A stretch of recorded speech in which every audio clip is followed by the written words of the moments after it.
Muito bem, hoje nessa aula nós vamos ver o último termo que introduz correções relativísticas no átomo de um elétron. É um termo que ele é pouco convencional, ele advém do fato de que quando você tem um elétron numa posição e ele está interagindo com um campo de força, na verdade, a interação aparentemente não é devido apenas à posição momentânea do elétron, mas é devido a uma determinada região. Esse fenômeno é um fenômeno que recebe vários nomes e o que ele diz é o seguinte: na verdade, devido às flutuações quânticas que você tem, a região que é perturbada, que faz com que o elétron sinta a interação, não é exatamente a sua posição, mas é uma região ao redor. É mais ou menos como você pensar num pacote de onda, né? O elétron como um pacote, né? Aí no caso a dimensão seria a dimensão da onda de de Broglie. É mais ou menos, estou fazendo uma equivalência, é mais ou menos como se você tivesse o elétron delocalizado numa região e, portanto, aquela região é que determina a interação. Então, eu não posso dizer que a interação é exatamente E quadrado sobre R, mas eu tenho que, de alguma forma, levar em conta a redondeza. Esse fato, nós costumamos dizer que é devido à não localidade do potencial. Ele é um fenômeno relativístico, né? As pessoas que primeiro deduziram isso, deduziram levando em conta a relatividade. Então é um fenômeno relativístico, portanto, pertence aqui ao nosso rol de correções que entram devido à relatividade. Bom, a primeira pergunta que a gente faz é qual é o tamanho dessa região, né, na qual elétron fica sujeito a essa interação. Bom, isso nós podemos fazer mais ou menos aqui introduzindo uma pequena correção aqui, fazendo uma equivalência realmente com o comprimento de de Broglie. Tá certo? Essas flutuações quânticas que existem, elas têm a ver com formação de pares de partículas, aniquilação de pares de partículas, aniquilação de partículas, né? Então, aniquilação de partículas, formação de pares de partículas e leva a uma flutuação. A energia, vamos dizer, do sistema, né? Quando a gente fala em energia, a energia desse sistema seria da ordem de mc². Tá certo? Energia sendo da ordem de mc², nós sabemos que ΔT vezes ΔE é da ordem do H cortado, não é isso? Do princípio de incerteza. Portanto, ΔT seria da ordem de H cortado sobre mc², e, portanto, a extensão dessas flutuações, que chama-se comprimento de onda Compton, tá certo? É da ordem do ΔT vezes C, portanto, é da ordem de H sobre mc, que é a definição dessa extensão na qual essas flutuações que acontecem devem interferir na interação. Muito bem.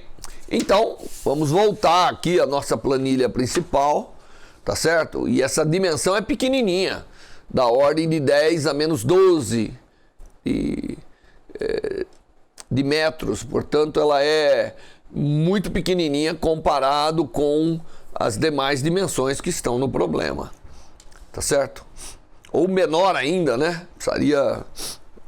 Muito bem, então, nós vamos considerar a interação elétron-núcleo e levar em conta esse fato da não localidade da interação, e vamos dizer que se o elétron, aqui está o núcleo, que é o próton, se o elétron tiver uma posição R, na verdade, nós vamos considerar que existe aqui uma certa região na qual a interação é de fato efetivada.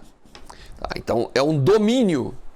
E o tamanho desse domínio, como a gente estimou, mas na verdade ele é assumido como sendo o tamanho de H cortado sobre MC, onde M é a massa de repouso do elétron, que na verdade é chamado de comprimento de onda Compton. Então, nós temos que agora introduzir no menos ZE quadrado sobre R uma correção. E essa correção vai vir considerando um determinado domínio ao redor da posição R, na qual o elétron está presente. Esse termo foi devidamente calculado, né, por Darwin, não o Darwin, Charles Darwin, um outro Darwin, físico, que trabalhando com relatividade, ele chegou à correção que isso deve ter e, portanto, chama-se correção de Darwin, ou termo de Darwin na interação elétron-próton, quando nós levamos em conta o fato de que há uma não localidade presente na interação do elétron com o próton. Muito bem. Então, como que nós vamos fazer isso, né? Fazer a relatividade aqui pode ficar um pouco difícil. Então, nós vamos imaginar o seguinte. Quando você tem algo que depende de muitas coisas, o resultado final é uma média ponderada, uma média com peso da importância de cada um, não é?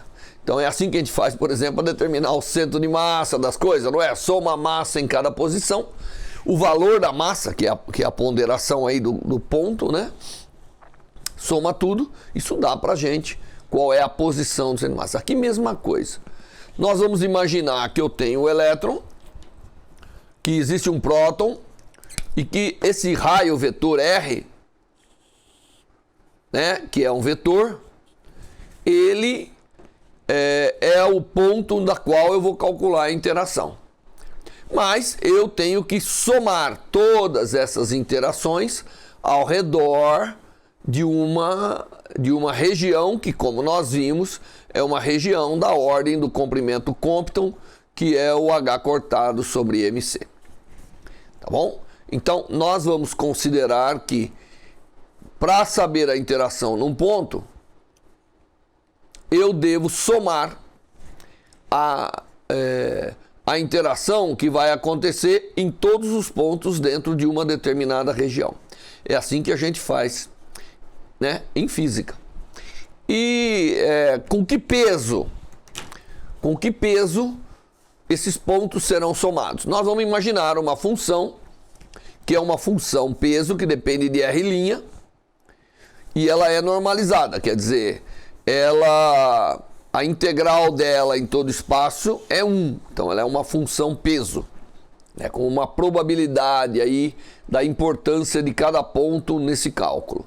E a interação que nós estamos considerando, ela deve ser a integral em todo espaço da função peso vezes a interação em cada ponto.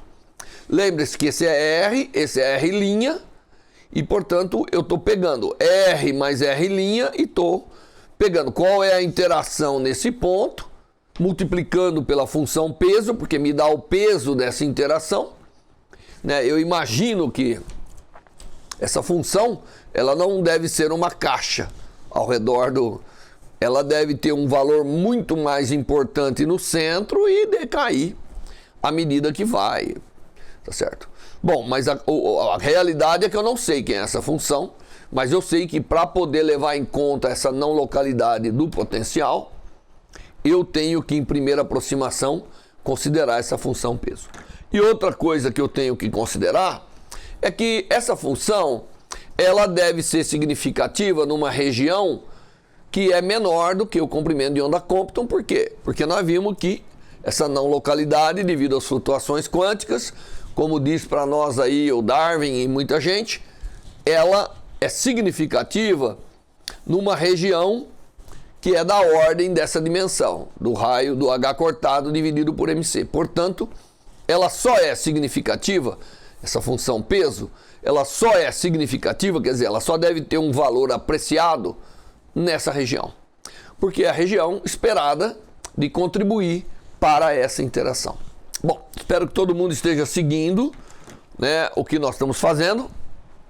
Então, eu teria que calcular agora qual é essa interação. Obviamente que a primeira coisa que você vê nessa forma que nós estamos construindo aqui a não localidade da interação elétron-próton é fazer que essa função peso, ela é uma delta. Ela só depende, só existe no ponto do elétron. Então, se essa F for uma delta de R', obviamente esse potencial dá V de R. Então, se ela é delta, se a interação realmente, se ela for local, quer dizer, então o F é um delta. Só importa o ponto R. Tudo bem? E aí, então, obviamente, essa seria a correção de ordem zero, que é a correção que nós usamos, que é a aproximação, desculpe, que nós usamos e chamamos de aproximação de ordem zero, que é a solução do átomo, não levando em conta esse fato, não levando em conta o fato de que a interação do elétron com o próton possa ter essa não localidade. Então, em primeira aproximação, basta você considerar a função f igual a uma delta e você tem a aproximação de ordem zero. Mas, obviamente, nós não queremos isso, nós queremos expandir, queremos ir além disso, levando em conta que a integral da função é 1. Né? E, na verdade, não há razão nenhuma nesse mundo para achar que essa função ela não é simétrica ao redor do ponto R. Então, eu também vou assumir que ela só depende do valor do R' ao redor do ponto. Muito bem.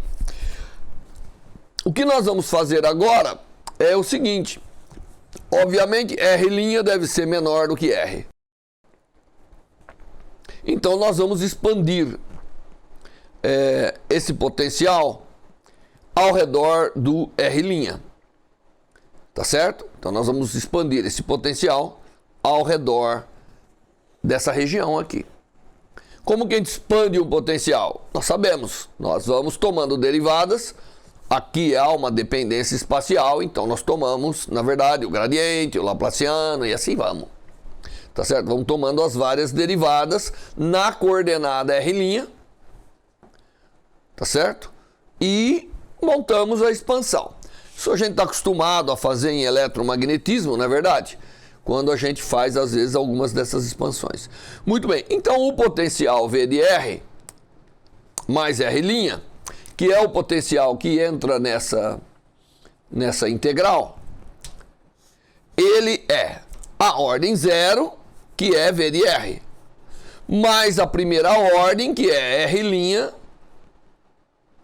escalar com o gradiente, que é a primeira derivada, que nem uma expansão de Taylor, aqui é uma expansão de Taylor.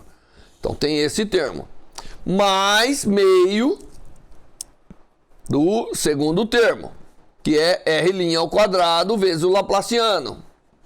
Sempre no ponto R' igual a zero, porque eu estou expandindo ao redor de R' igual a zero, concorda? Ao redor de R' igual a zero, o primeiro termo é V de R. O segundo termo é o R' vezes a derivada. O terceiro termo, que é a segunda ordem, é R' ao quadrado vezes o laplaciano, vezes a segunda derivada. E aí poderia continuar aqui indefinidamente, mas como eu fiz a consideração de que R' é muito pequeno, então nós estamos expandindo ao redor dele, né, ó, ao redor do ponto R, não é isso que significa R' igual a zero, não é verdade? Então, eu vou parar aqui no segundo termo e ver se isso já me dá um termo de correção. Se não der, eu vou ter que levar agora mais um termo adiante. Mas, obviamente, as derivadas de ordem ímpar, elas têm um problema aqui devido à simetria, ao fato que eu assumi que isso aqui é isotrópico. Portanto, a integral em todo espaço vai dar zero. Então, as ordens, na verdade, ímpar, elas não contribuem muito aqui. Bom, então nós temos que agora considerar no lugar do V de R a expansão do potencial ao redor do ponto R' igual a zero. Eu estou integrando em R', preste atenção. Mas eu vou expandir o potencial ao redor do ponto R' igual a zero. Muito bem. Considerando a expansão, obviamente, nós podemos pegar e substituir aqui no VR', no V de R mais R', a expansão. Portanto, eu tenho que o V, a interação do próton com o elétron no ponto R, é, na verdade, substituindo aqui, o primeiro termo sai. Então, aqui eu tenho um primeiro termo, porque ele não depende de R', né? O primeiro termo da expansão sai da integral, fica V de R vezes a integral de 3R', que é em todo espaço, vezes F de R'. O segundo termo, ele é o gradiente escalar com a integral do R', né? Claro, o produto escalar, tanto faz isso escalar com isso, como vice-versa. Portanto, esse termo aqui, quando eu tomar o gradiente do potencial ponto R' igual a zero, ele fica independente de R', então ele já sai da integral também. Vezes a integral escalar, né? R', integral com D3R', F de R'. Tá certo? Muito bem. É isso o primeiro termo. E mais o segundo termo. O segundo termo é o termo do Laplaciano, que está aqui. Então eu tenho meio do Laplaciano no ponto R' igual a zero, vezes a integral agora de R' quadrado de 3R' F de R'. Muito bem. Ocorre, no entanto, que esse primeiro termo, eu já parti do princípio de que a integral de D3R' F de R' é 1. Portanto, este primeiro termo dá simplesmente o potencial local, aquele que eu venho considerando até agora. Então, aí a função peso já desaparece. O segundo termo é uma integral de vetor R' em todo espaço, somado com peso em todas as direções. Mas acontece que eu assumi que F de R' não tem razão nenhuma para ser diferente em cada direção. Portanto, quando eu integrar o vetor R' em todo espaço, deve dar zero, porque vai ter sempre uma contribuição numa direção e na outra. Portanto, esse termo aqui, ele é nulo. Ele é nulo porque nós assumimos que F de R' é simétrico. O que resta nessa integral aí para determinação do potencial, além do termo de ordem zero, que é esse primeiro aqui, é isso aqui. Então, este termo aqui, que é a integral do R' quadrado vezes o Laplaciano do potencial no ponto R' igual a zero, basicamente é o Laplaciano do potencial no ponto R, né? Esse é o termo que vai determinar, em princípio, a minha primeira correção não zero nesse termo de correção relativística. Muito bem, então como que nós podemos fazer isso? Eu não sei quem que é esse cara, mas é a função peso aqui. Isso aqui está me dizendo que isso aqui é basicamente o valor médio do R' quadrado na região considerada, de 0 até o comprimento de onda Compton. Então eu posso determinar qual é o valor médio do R' quadrado se ele variar de 0 até o comprimento de onda Compton, porque isso aqui é numa região que vai de 0 até o comprimento de onda Compton. E o comprimento de onda Compton é o H cortado sobre MC. Bom, o R médio aí é mais ou menos, né, o R quadrado médio é a média do R quadrado. Então, eu posso, de alguma maneira, simplesmente assumir o R' quadrado médio nessa região, e isso deve satisfazer relativamente bem, numa forma aproximada, o valor dessa integral. E o Laplaciano? Bom, Laplaciano é o Laplaciano do potencial de Coulomb, coisa que a gente aprende desde o início, que é uma função delta, tá certo? Ou seja, todo potencial nasce de uma carga pontual. Isso a gente aprende no eletromagnetismo e usa bastante, né? Tem que lembrar da equação que diz que o Laplaciano do potencial é 4π vezes a densidade de carga. Isso é uma coisa que a gente lembra sempre. E se a carga é pontual, ela é uma função delta. Então, o Laplaciano de 1 sobre R é uma função delta. 4π vezes uma função delta. Muito bem, então vamos continuar aqui a nossa integral. E nós temos aqui o potencial não local que eu estou considerando é a ordem 0, mais o termo, que é o termo de ordem R'², que, portanto, eu vou assumir essa integral como sendo a média, como eu expliquei. Então, nós vamos imaginar que isso aqui é a média do R'², porque isso aqui é uma função peso cuja integral é uma como se fosse probabilidade, tá certo? Então, nós vamos considerar o valor médio entre R' igual a 0 e R' o comprimento de onda Compton. Bom, isso aqui não precisa ser muito esperto para fazer as contas, então você vai lá e faz a conta e dá h cortado ao quadrado sobre 2mc ao quadrado. Que, obviamente, é você fazer a média do quadrado aqui entre esses pontos de 0 a h sobre mc, considerando o mesmo peso para todo lado. É só tirar a média disso aí.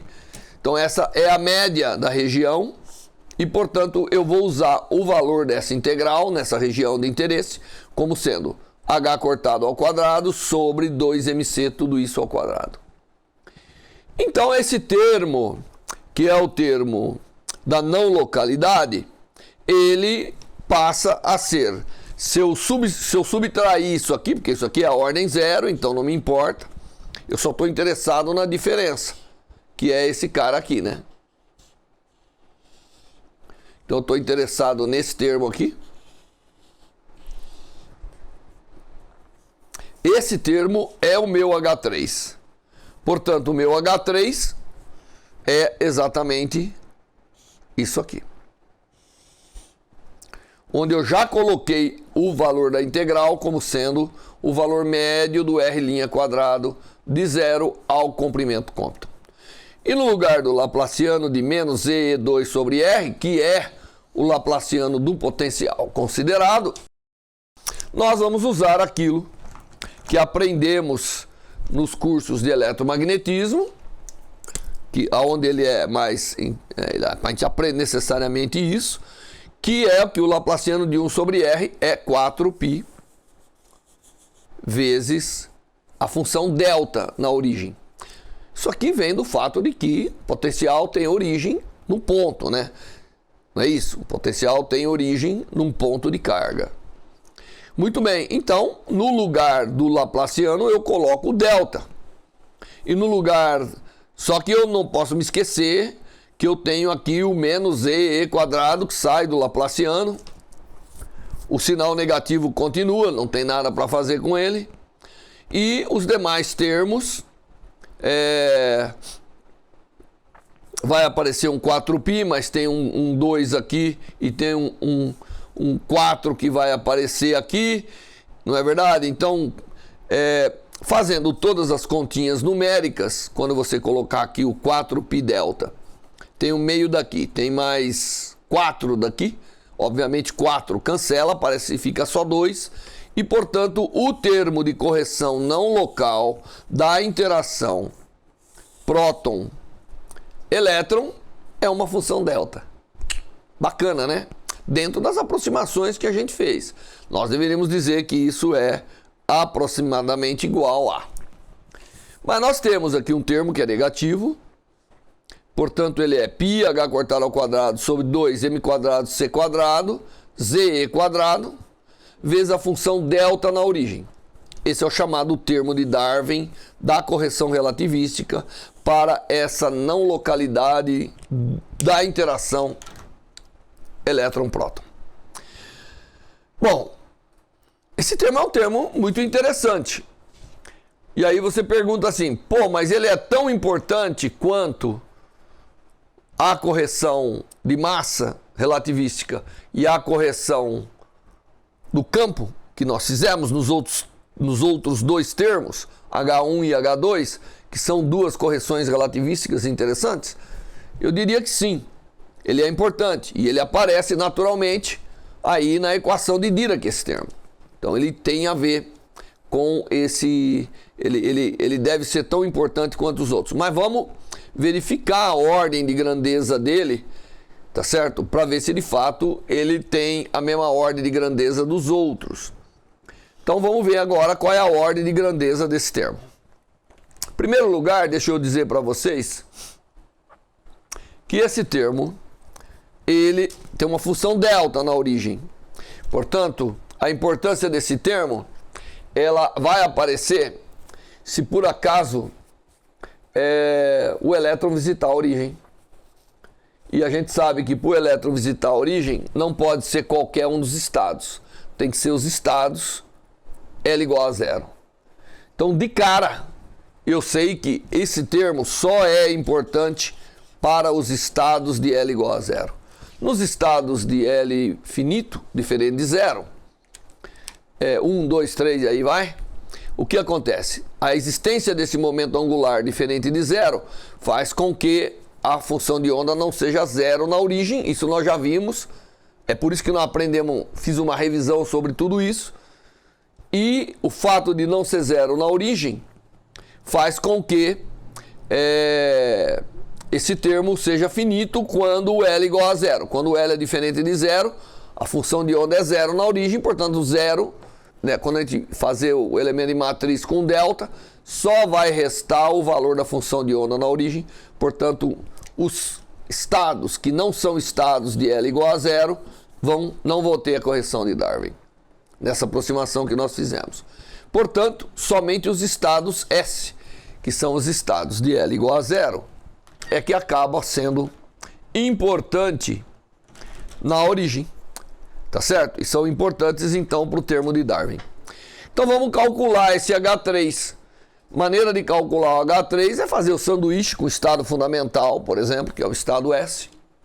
E aí, quando eu fizer φ0, H3, φ0, eu vou ficar com todos esses termos numéricos que estão na interação, vezes o valor da função, né? Então eu tenho, na verdade, psi do estado fundamental de um estado S qualquer, não importa, mas do estado S do fundamental, primeiro estado, delta psi, isso dá, obviamente, o valor quadrado da função de onda na origem, que é o psi 0 ao quadrado, na origem, aqui é na origem, tá certo? E eu sei que para esse estado isso é finito. Quanto vale esse valor? Bom, aí você tem que ir lá e olhar aquela aula que eu fiz de revisão, mostrando qual era o valor relativo, qual era a ordem de grandeza da função de onda dos estados S na origem, fora dela, da extensão e tudo isso. Mas o que você vai obter é que isso aqui é a densidade de probabilidade e que praticamente na origem essa função, o psi quadrado, a densidade de probabilidade, que é a função de onda ao quadrado, na origem, ela é por unidade de volume e ela vale 1 sobre o comprimento, o raio de Bohr ao cubo. Essa é a ordem de grandeza desse termo aqui. Bom, mas eu sei quem que é o A0, né? Eu olhei lá, já mostrei para vocês quem é o raio de Bohr em aulas anteriores. Se você substituir aqui 1 sobre A0 ao cubo e substituir o A0 pelo valor que ele tem em termos das constantes fundamentais, tá certo? Você pode obter a expressão total. Mas se você quiser colocar aqui, lembrando que o A0 é H cortado ao quadrado sobre ME quadrado, então obviamente já dá aqui 1 sobre A0 ao cubo, dá esse termo numérico, que colocado aqui em cima, e composto com a constante de estrutura fina, que também nós já deduzimos amplamente, já mostrei todo o valor dela. Isso pode ser escrito como mc quadrado alfa a quarta dividido por mc quadrado alfa ao quadrado. Note que aqui o que eu estou fazendo é calcular o valor relativo do H3, que é o termo de Darwin, com o H0, que é a energia do átomo de hidrogênio. E sempre a gente expressa da melhor maneira que permite a comparação. E o resultado disso é que tudo cancela e eu fico com o termo alfa quadrado. Exatamente a mesma ordem de grandeza dos termos da massa relativística e do campo relativístico, que é, na verdade, 1 sobre 137 ao quadrado, tá certo? Isso é o que é a correção, como nós vimos, dada a ordem de 0,01% de correção às energias. Só que aqui, nós sabemos, só vai existir esse termo no estado de momento angular zero, devido a ser uma função delta. É extremamente interessante você pensar que nós fizemos uma série de aproximações e algo que é não local acaba dependendo de uma função delta. Esse é uma boa reflexão para você fazer. Por que isso está acontecendo? E eu tenho certeza que você percebeu aqui que isso advém devido à natureza do próprio potencial de interação de Coulomb, que tem uma divergência na origem. Tá certo? Muito bem, então nós temos agora 3 termos de correção. Nós temos o termo H1, temos o termo H2 e temos o termo H3 para introduzir correções em todos os estados do átomo de um elétron que nós inicialmente não levamos em conta essas correções. Tá certo? E agora nós temos que, depois que nós avaliamos esses termos e avaliamos o fato de que eles são os 3 importantes, então nós não podemos desprezar ninguém. Então o que nós vamos fazer agora na próxima aula é realmente calcular como que eu devo proceder agora, dado que eu tenho como base os estados, as funções de onda do átomo de hidrogênio com o potencial, só o potencial de Coulomb, sem nada disso, como que eu vou proceder para calcular todas essas correções e entender o que acontece, o que cada um desses termos de correção relativística faz nos termos de energia e na função de onda dos átomos hidrogenóides ou átomos de um elétron, agora considerando as correções relativísticas. Bom, agora não dá mais só para estimar, nós temos que partir para o cálculo de fato apropriado, um cálculo onde nós temos que aprender algumas ferramentas que já aprendemos em mecânica quântica, como é o caso da soma dos momentos angulares, porque agora eu tenho que expressar isso de uma forma um pouco mais elegante, não é? Esse termo é um termo fácil de ser calculado, mas o termo spin-órbita, ele envolve 2 momentos angulares e envolve o produto escalar dele. Então existe na mecânica quântica uma forma simples, conveniente, de você expressar o produto escalar de 2 momentos angulares, como é o caso do L e o S, de tal maneira que a conta, trabalhando na base dos estados do átomo de hidrogênio, permita que eu calcule de forma conveniente e aprenda o que é que essas correções estão fazendo nos estados e principalmente, em quais grandezas essas correções estão agindo de forma mais intensa.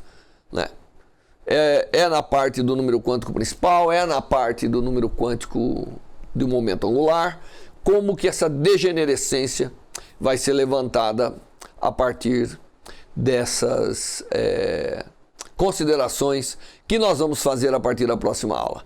Muito bem, então nós aprendemos que temos 3 termos aqui para considerar, agora nós partiremos para o cálculo hardcore dessas correções. Até a próxima aula.